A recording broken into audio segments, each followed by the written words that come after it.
आज हम 16 सितंबर के प्यारे बाबा के साकार मधुर महावाक्य सुनते हैं। आज बाबा ने विशेष जो बच्चे ऊंच पद पाने वाले हैं उन बच्चों की मुख्य धारणाएं और मुख्य निशानियां क्या क्या होगी वो बहुत अच्छी रीति से बताया है। तो आज की मुरली का सार है, मीठे बच्चे बाप आए हैं सबके दुख हर कर सुख देने, इसलिए तुम दुख हरता के बच्चे किसी को भी दुख मत दो। बाबा आए हैं सबके दुख हर कर सुख देने, इसलिए तुम दुख हरता के बच्चे किसी को भी दुख मत दो। प्रश्न है, ऊंच पद पाने वाले बच्चों की मुख्य निशानी क्या होगी? उत्तर, बाबा ने 6-7 निशानियां बताई है। पहला, वे सदा श्रीमत पर चलते रहेंगे। दूसरा, कभी हट नहीं करेंगे, हट माना जिद नहीं करेंगे। तीसरा, अपने को आपे ही राज तिलक देने के लिए पढ़ाई पढ़कर गैलप करेंगे। चौथा, अपने को कभी घाटा नहीं डालेंगे। पांचवा, सर्व प्रति रहमदिल और कल्याणकारी बनेंगे, उन्हें सर्विस का बहुत शौक होगा। छठा, कोई भी तुच्छ काम नहीं करेंगे। तुच्छ काम बाबा ने बताया जैसे लड़ेंगे झगड़ेंगे नहीं, है ना। वैसे तो और भी कई सारी ऐसी आदतें हैं जो गलत आदतों की श्रेणी में आती है, तो बाबा ने खास कहा लड़ाई झगड़ा भी नहीं करेंगे। तो बाबा ने इतनी सारी धारणाएं ऊंच पद पाने वाले बच्चों की सुनाई है। गीत है, तूने रात गंवाई सो के। ओम शांति। रूहानी बच्चे रूहानी बाप के सामने बैठे हैं। अब इस भाषा को तो तुम बच्चे ही समझते हो और कोई नया समझ ना सके। हे रूहानी बच्चे, ऐसे कभी कोई कह ना सके, कहना आएगा ही नहीं। तुम जानते हो हम रूहानी बाप के सामने बैठे हैं, जिस बाप को यथार्थ रीति कोई भी जानते नहीं। भल अपने को भाई भाई भी समझते हैं। हम सब आत्माएं हैं, बाप एक है, परंतु यथार्थ रीति नहीं जानते। जब तक सम्मुख आकर समझे नहीं तब तक समझे भी कैसे। तुम भी जब सम्मुख आते हो तब समझते हो। तुम हो ब्राह्मण ब्राह्मणियाँ, तुम्हारा सरनेम ही है ब्रह्मावंशी, ब्रह्मा कुमार कुमारियाँ। शिव की तो सब आत्माएं हैं, तुमको शिव कुमार और शिव कुमारी नहीं कहेंगे, क्योंकि हम डायरेक्ट शिव बाबा के बच्चे तो बने हैं, लेकिन ब्रह्मा मुख वंशावली बच्चे हैं, इसलिए शिव कुमार शिव कुमारी नहीं, ब्रह्मा कुमार और ब्रह्मा कुमारी कहलाते हैं। यह अक्षर रॉन्ग हो जाता, कुमार हो तो कुमारी भी हो। शिव की सब आत्माएं हैं, कुमार कुमारी तब कहा जाता जब मनुष्य के बच्चे बनते हैं। शिव के बच्चे तो निराकारी आत्माएं ही हैं। मूल वतन में सब आत्माएं ही रहती है, जिनको सालीग्राम कहा जाता है।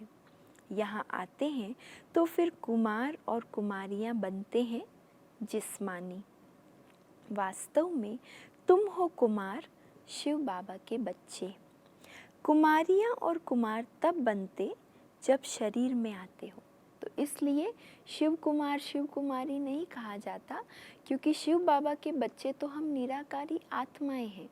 कुमार कुमारी शब्द तब लगेगा जब हम शरीर में प्रवेश करेंगे, अर्थात शरीर धारण करते हैं। इसलिए तुम बीके हो, भाई बहन कहलाते हो। अभी इस समय तुमको नॉलेज मिली है, तुम जानते हो बाबा हमको पावन बनाकर ले जाएंगे। आत्मा जितना बाप को याद करेगी तो पवित्र बनती जाएगी। आत्माएं ब्रह्मा मुख से यह नॉलेज पढ़ती है। चित्रों में भी बाप की नॉलेज क्लियर है। शिव बाबा ही हमको पढ़ाते हैं, न कृष्ण पढ़ा सकते, न कृष्ण द्वारा बाप पढ़ा सकते हैं। कृष्ण तो वैकुंठ का प्रिंस है, ये भी तुम बच्चों को समझाना है।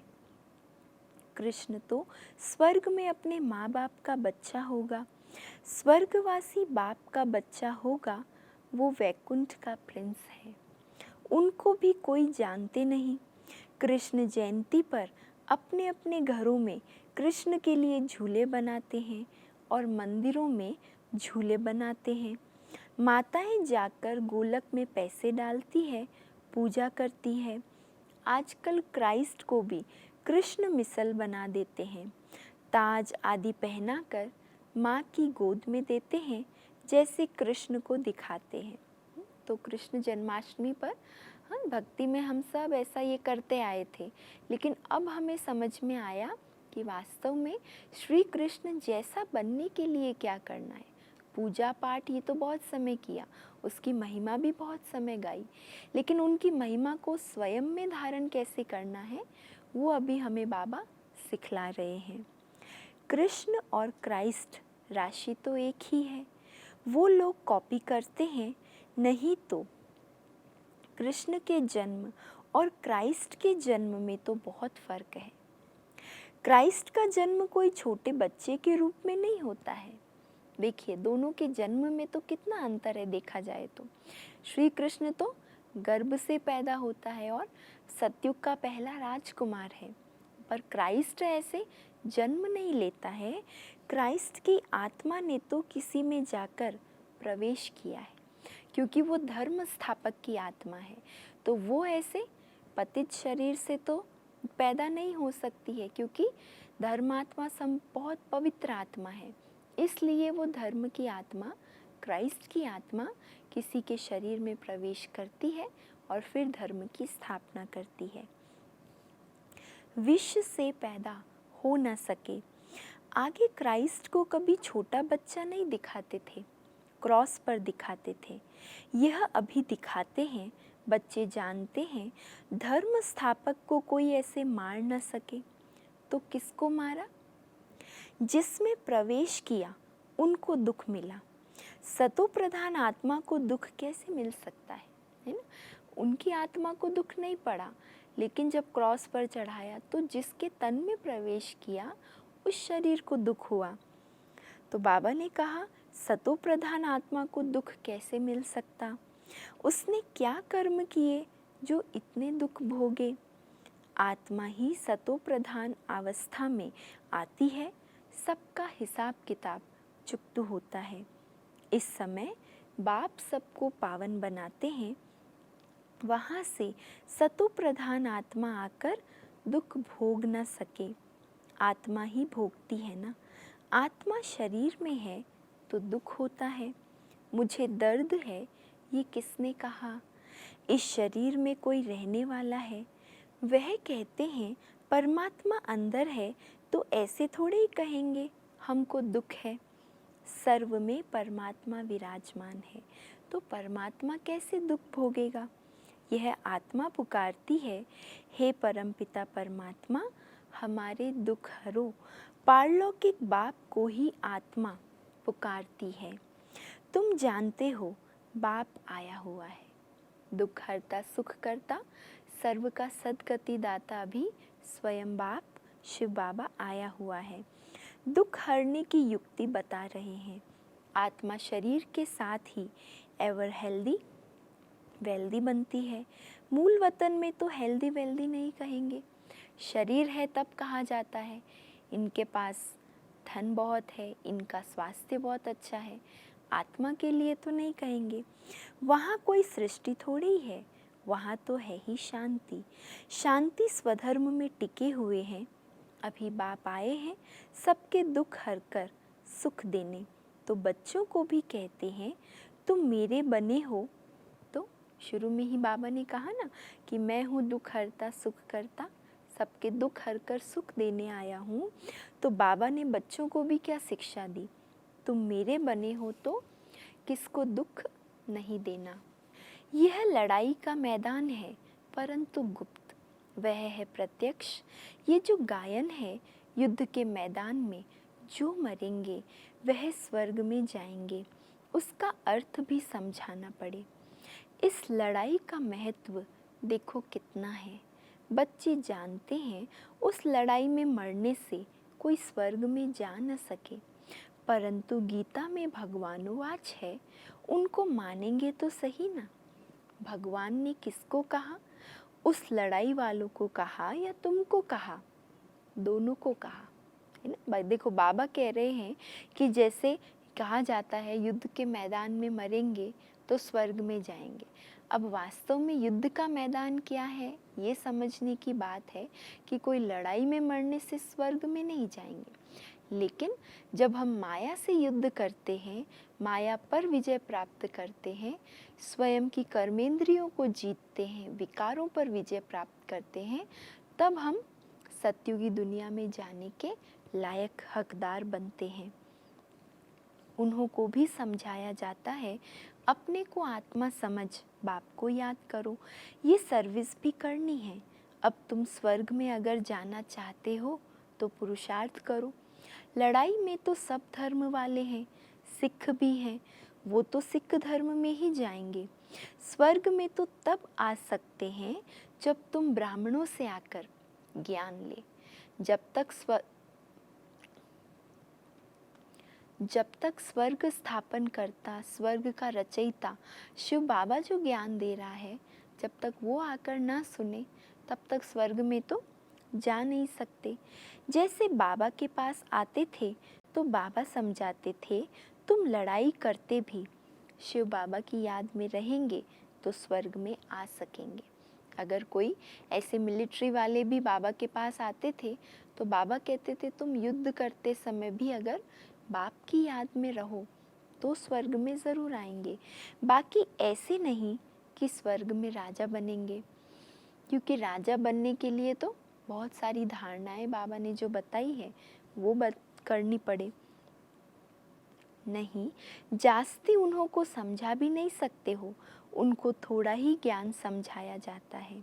लड़ाई में अपने इष्ट देवता को याद ज़रूर रखते हैं।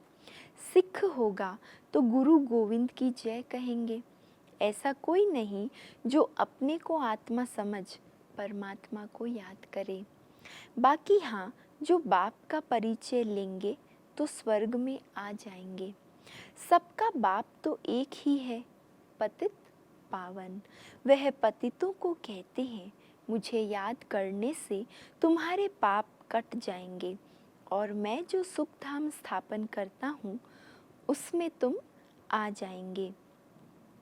लड़ाई में भी शिव बाबा को याद करेंगे तो स्वर्ग में आ जाएंगे। तो बाबा आज सब धर्म वालों को, सब प्रकार का किसी भी पेशे वाले हैं, कोई भी हाँ कार्य कर रहे, लेकिन अगर वो करते समय बाप की याद है तो स्वर्ग में ज़रूर आ सकते हैं।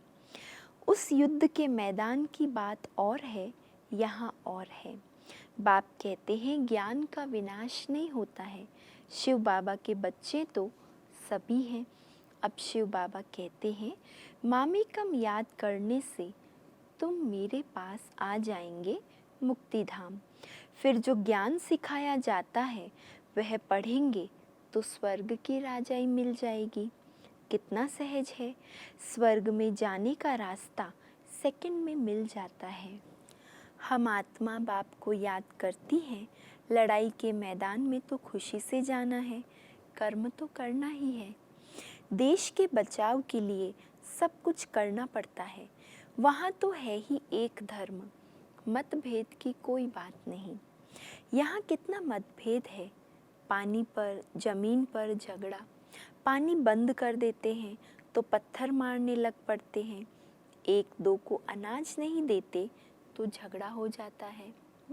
बाबा के घर में ऐसे कई बच्चे हैं बाबा के, जो कारगिल के युद्ध में या ऐसे कई युद्ध स्थलों में जो रह चुके हैं और वहाँ रहकर भी जिन्होंने इस ज्ञान को अपने जीवन में संजो कर रखा और कई बातों में उन्होंने विजय प्राप्त की।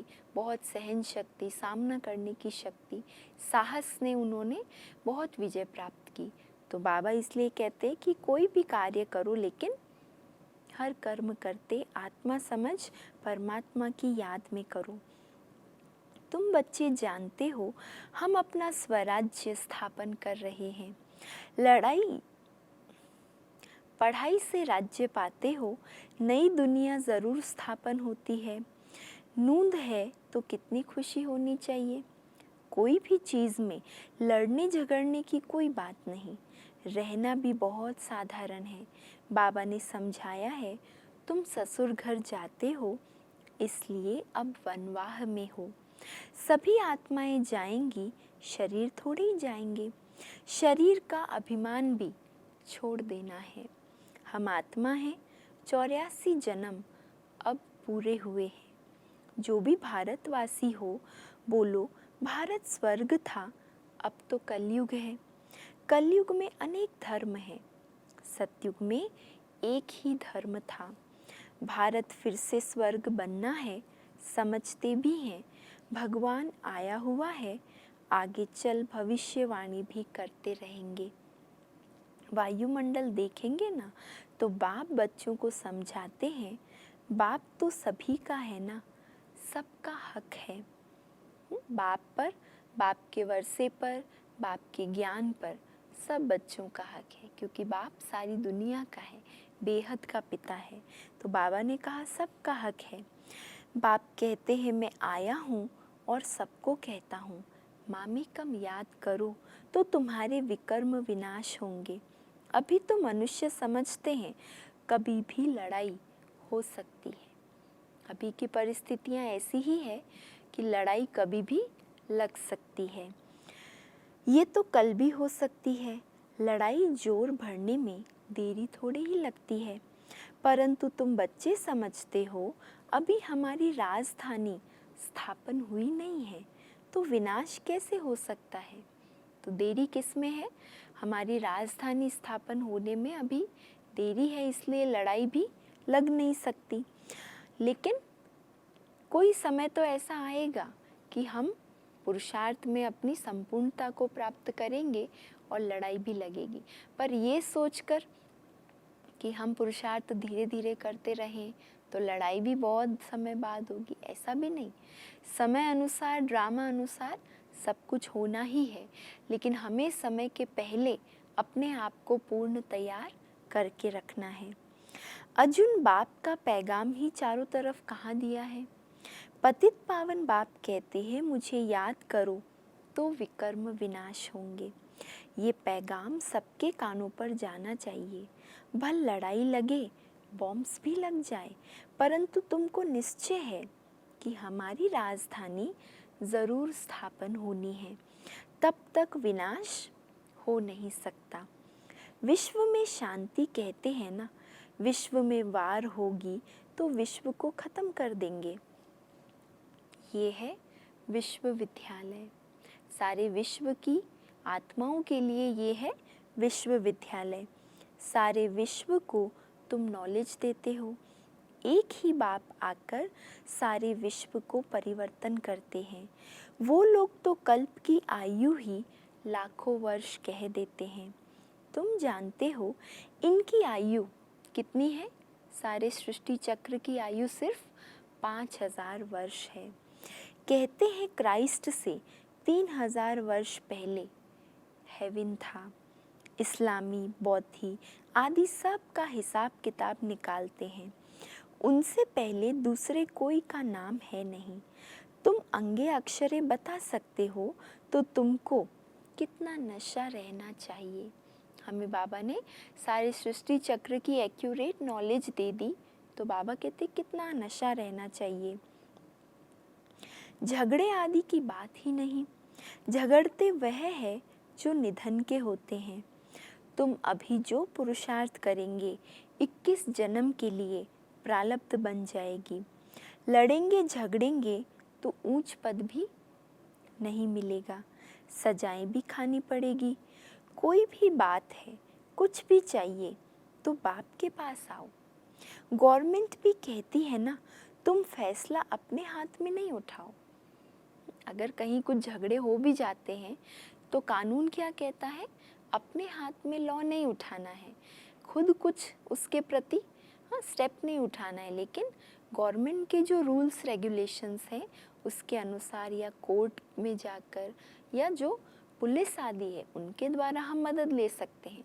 ऐसे बाबा हमें भी कहते हैं, अगर कहीं कुछ बात ठीक नहीं है तो आप अपने हाथ से फैसला नहीं करो, लेकिन जो निमित्त आत्माएं हैं, बड़े हैं, उनसे राय लेनी चाहिए। कोई कहते हैं हमको विलायत का बूट चाहिए, बाबा कहेंगे, बाबा क्या कहेंगे? अगर कोई बच्चे ऐसा पूछते हैं कि बाबा हमको विलायत का बूट चाहिए, तो बाबा कहेंगे अभी तो तुम वनवाह में हो, वहाँ तुमको बहुत माल मिलेंगे, सतयुग में तुम्हारी सब इच्छाएं पूरी होगी। बाप तो राइट ही समझाएंगे ना कि ये बात ठीक नहीं है, यहाँ तुम ये आश क्यों रखते हो, यहाँ तो बहुत सिंपल रहना चाहिए। अगर इस पुरानी दुनिया में सारे शौक पूरे करते रहेंगे तो बुद्धि कहाँ लगेगी। जो जो शौक हमारे पूरे होते जाएंगे, फिर एक के बाद दूसरा शौक आएगा। जितनी वस्तुएं इकट्ठी करेंगे, हमारा बुद्धि भी उसी में ही लगा रहेगा। तो क्या बाबा की याद रह सकेगी? अभी तो बाबा कहते हैं सारे विस्तार को समेटने का समय है, विस्तार को और भी बढ़ाने का समय नहीं है। तो बाबा ने कहा यहाँ तो बहुत सिंपल रहना चाहिए, नहीं तो देह अभिमान आ जाता है, इसमें अपनी नहीं चलानी होती है। बाबा जो कहे, बीमारी आदि है, डॉक्टर आदि को भी बुलाते हैं, दवाई आदि से संभाल तो सबकी होती है, फिर भी हर बात में बाबा बैठा है। श्रीमत तो श्रीमत है ना, निश्चय में ही विजय है। वो तो सब कुछ समझते हैं ना, बाप की राय पर चलने में ही कल्याण है। शुरू शुरू में देखिए यज्ञ में जब दादियाँ थी तो उस समय पर जब बैगरी पार्ट था तो कई बार दवाई के लिए भी पैसा नहीं होता था, ज़रूरत की चीज़ के लिए भी कई बार पैसा नहीं होता था। फिर भी बाबा जो राय देते थे वो मानकर जब वो कार्य करते थे, जो भी खा लेते थे बाबा के राय अनुसार, जो कुछ खाते थे उसी से उनकी बीमारी ख़त्म हो जाती थी। तो यहाँ पर बात ये नहीं है कि हमने दवाई नहीं ली, हमें डॉक्टर को नहीं दिखाया, लेकिन कहीं कहीं निश्चय की परीक्षा होती है। तो जहाँ निश्चय है वहाँ विजय हुई पड़ी है। अपना भी कल्याण करना है, कोई को वर्थ पाउंड बना नहीं सकते हैं तो वर्थ नॉट अ पेनी ठहरे ना। पाउंड बनने लायक नहीं, यहाँ वैल्यू नहीं तो वहाँ भी वैल्यू नहीं रहेगी। सर्विसेबल बच्चों को सर्विस का कितना शौक रहता है, चक्र लगाते रहते हैं, सर्विस नहीं करते तो उनको रहम दिल कल्याणकारी कुछ भी नहीं कहेंगे। जैसे बाबा को सर्विस के बिना एक सेकंड भी आराम नहीं आता, ऐसे बाबा कहते हैं आप बच्चों को भी सर्विस के बिना रहना नहीं है, कल्याणकारी और रहम दिल बनना है। बाप को याद नहीं करते तो तुच्छ काम करते रहेंगे, फिर पद भी तुच्छ पाएंगे। ऐसे नहीं, हमारा तो शिव बाबा से योग है, ये तो है ही बीके। शिव बाबा ब्रह्मा द्वारा ही ज्ञान दे सकते हैं। सिर्फ शिव बाबा को याद करेंगे तो मुरली कैसे सुनेंगे, फिर नतीजा क्या होगा? पढ़ेंगे नहीं तो पद क्या पाएंगे? शिव बाबा से कनेक्शन माना बाबा की मुरली में जो आ रहा है उन बातों को हमारे जीवन से संबंध है। ऐसे नहीं बाबा को याद किया बस, बाबा जो कह रहा है वो मुरली ही अगर नहीं सुनी तो बाबा क्या चाहता है वो हम कैसे कर पाएंगे? ये भी जानते हैं सबकी तकदीर ऊंच नहीं बनती है, वहाँ भी तो नंबरवार पद होंगे। पवित्र तो सबको होना है, आत्मा पवित्र बनने बिगर शांति धाम जा नहीं सकती। बाप समझाते हैं तुम सबको ये ज्ञान सुनाते चलो, कोई भल अभी नहीं भी सुनते हैं, आगे चलकर ज़रूर सुनेंगे। अभी कितने भी विघ्न तूफान ज़ोर से आए, तुम्हें डरना नहीं है। सत्य की स्थापना में विघ्न तो आएंगे लेकिन डरना नहीं है, क्योंकि नए धर्म की स्थापना होती है ना। तुम गुप्त राजधानी स्थापन कर रहे हो। बाबा सर्विसेबल बच्चों को देखकर खुश होते हैं। तुम्हें अपने को आपे ही राज तिलक देना है, सर्विस पर श्रीमत पर चलना है। इसमें अपना हट चल ना सके, मुफ्त अपने को घाटे में नहीं डालना चाहिए। अपना हट, अपनी जिद नहीं रखनी है। बाप कहते हैं बच्चे सर्विसेबल और कल्याणकारी बनो। स्टूडेंट को टीचर कहेंगे ना, पढ़कर गैलप करो। तुमको 21 जन्मों के लिए स्वर्ग की स्कॉलरशिप मिलती है। कहाँ एक जन्म की स्कॉलरशिप के लिए स्टूडेंट्स कितनी मेहनत करते हैं, दिन रात एक कर लेते हैं, और यहाँ तो भगवान 21 जन्मों के लिए स्वर्ग की अविनाशी स्कॉलरशिप देने आया है। तो बाबा ने कहा कितना पढ़ाई पर अटेंशन होना चाहिए। डिनाइस्टी में जाना यही बड़ी स्कॉलरशिप है। अच्छा, मीठे मीठे सिकी लधे बच्चों प्रति माता पिता बाप दादा का याद प्यार और गुड मॉर्निंग। रूहानी बाप की रूहानी बच्चों को नमस्ते, और हम रूहानी बच्चों की रूहानी माता पिता बाप दादा को याद प्यार, गुड मॉर्निंग और नमस्ते। धारणा के लिए मुख्य सार।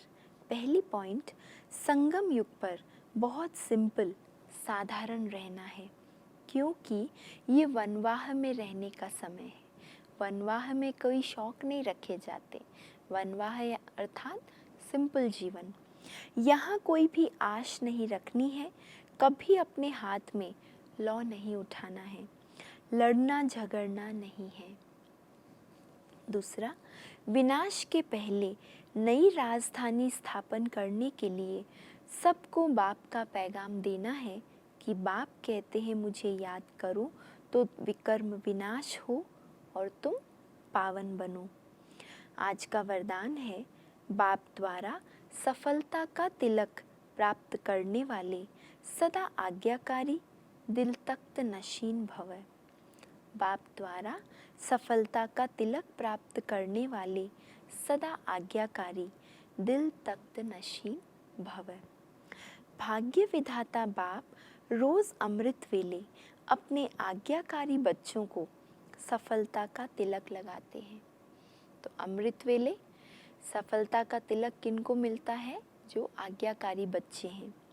आज्ञाकारी ब्राह्मण बच्चे कभी मेहनत व मुश्किल शब्द मुख से तो क्या संकल्प में भी नहीं ला सकते हैं।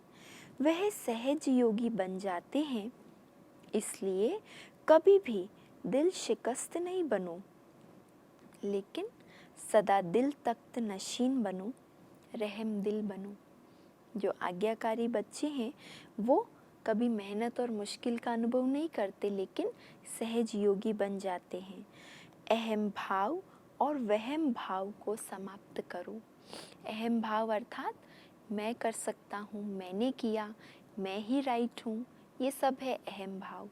और वहम अर्थात शायद ऐसा किया होगा इसने, शायद इन्होंने ऐसा बोला होगा, दूसरों के प्रति या बाप की बातों में अगर वहम है तो बाबा कहते ये दोनों भाव समाप्त कर आज्ञाकारी बनो। स्लोगन है, विश्व परिवर्तन की डेट नहीं सोचो, स्वयं के परिवर्तन की घड़ी निश्चित करो। विश्व परिवर्तन की डेट नहीं सोचो, लेकिन स्वयं के परिवर्तन की घड़ी निश्चित करो। अच्छा, ओम शांति।